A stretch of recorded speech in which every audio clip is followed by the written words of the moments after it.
তাবিজ ব্যবহার করা শিরক। তা আপনারা পরবর্তীতে সেই বক্তাকে পেলে জিজ্ঞেস করবেন, ভাই তাবিজ অর্থ কি? দেখেন সে আগে অর্থ বলতে পারে কিনা। আওয়াজা ইউআউযু তাবিজ বাবে তাফইল থেকে এর অর্থ পানাহা চাওয়া। কি চাওয়া? সুরক্ষা চাওয়া। কার কাছে? এটাকে বলে কি? তাবিজ।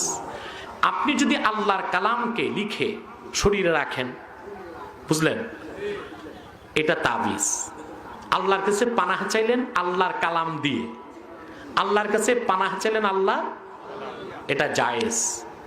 এটাকে বলে রুকিয়া শারঈয়া। শুধু জায়েজ না, এটা সুন্নতে সাহাবা। অনেক সাহাবী তাবিজ লিখছেন। মৌলবীর তো জানা নাই, কিতাবপত্র তো পড়ে নাই, এখন তো বক্তা হইতে এলেম লাগে না, সুর থাকলেই বক্তা। ঠিক কিনা? সুর থাকলেই কিতাবপত্র তো পড়ে না। মিয়া সাহেব ওয়াজ করা এত সহজ?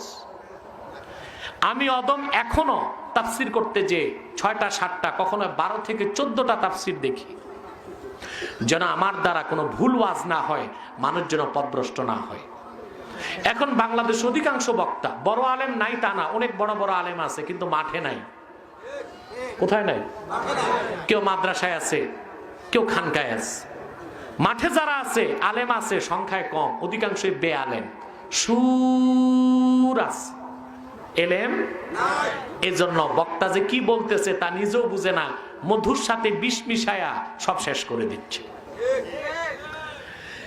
আল্লাহ রসুল যেটাকে শিরক করেছেন সেটা তাবিজ না, ওটার নাম তামিমা। ওটার নাম কি? একটা দুইটা বেটা, অসংখ্য হাদিস এসেছে, রাসূলুল্লাহ বলেছেন মান আল্লাকা তামিমাতান ফাকাদ আশরাক। যে তামিমা লটকাইলো সে শিরক করলো। মৌলবী তো বুঝেই নাই তামিমা কি আর তাবিজ কি। তামিমার 14টা অর্থ। কয়টা? লেসানুল আরব, আরবি সবচেয়ে বড় অভিধান লেসানুল আরবে 14টা অর্থ আসছে। আমি কয়েকটা অর্থ বলে দিই, কথা বলে না।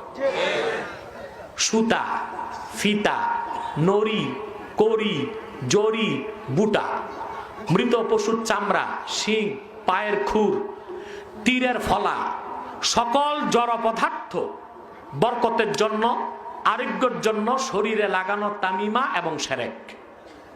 রাসূলুল্লাহ সেটাকে নিষেধ করেছেন, কিন্তু কোরআন হাদিস থেকে যা লেখা হয় তাবিজ সেটা জায়েজ আছে, বরং অনেক সাহাবীর মতে সুন্নাত। এবার জবাব পাইছেন? তাফসিরুল কবির প্রথম খণ্ড বিসমিল্লাহির রহমানির রহিমের ব্যাখ্যায় এসেছে, রোম সম্রাটের নাম ছিল হেরকেল বাদশাহ। হেরকেল কি নাম?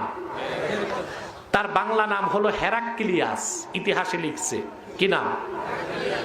ইংলিশে তারই নাম হারকিউলিস। একজনের 3 ভাষায় 3 নাম। আরবিতে হেরকেল, বাংলা ইতিহাসে আসছে হেরাক্লিয়াস, ইংলিশে হারকিউলিস। সে ছিল রোম বাদশাহ, রোমের বাদশাহ। তার মাথা ব্যথা। এখন রোমের বাদশাহ, তার তো কবিরাজ আর ডাক্তারের অভাব নেই, আছে? কথা বলেন। মাথা ব্যথা যায় না, তখন সে লোক পাঠাইছে হযরত ওমর রাদিয়াল্লাহু তাআলা আনহুর কাছে। সুবহানাল্লাহ কইবেন না? হযরত ওমর রাদিয়াল্লাহু তাআলা আনহু একটা টুপি পাঠিয়ে দিলেন। হাদিসে আসছে ফাবাসা লাহু ওমরু রাদিয়াল্লাহু তাআলা আনহু কালানসুয়াতান। হযরত ওমর রোম সম্রাটের জন্য একটা টুপি পাঠিয়ে দিলেন। এই টুপি লাগাইলে তার মাথা ব্যথা চলে যেত, টুপি খুলে মাথা ব্যথা হতো। বাদশার জাগছে কৌতূহল যে আমার মাথা ব্যথা থাক আর না থাক, টুপির ভিতর কি আছে দেখবো। টুপি খুলে দেখে ভিতরে লিখে দিয়েছেন হযরত ওমর বিসমিল্লাহির রহমানির রহিম। তাহলে তাবিজ হিসেবে শেফার জন্য কোরআন থেকে কিছু লিখে দেওয়া জায়েজ না? না জায়েজ? শিরক না জায়েজ? শুধু জায়েজ না, সুন্নতে সাহাবা। বেটা মৌলবী কিতাব পড়া নাই, ফতুয়া মারো পাতালে। হযরত ওমরের কাজ আমাদের জন্য সুন্নাত। রাসূলুল্লাহ বলেছেন আলাইকুম বিসুন্নতি ওয়া সুন্নাতিল খুলাফায়ে রাশিদিন আল মাহদিন। আমার সুন্নাত তোমাদের মানা যেই রকম ফরজ, আমার 4 খলিফার সুন্নাত মানাও ফরজ। সেই 4 খলিফার 1 খলিফা হযরত ওমর তাবিজ লিখছেন, তাবিজ দিবেন। এটা জায়েজ না, শুধু সুন্নতে সাহাবা। বক্তার কথা রিফিউ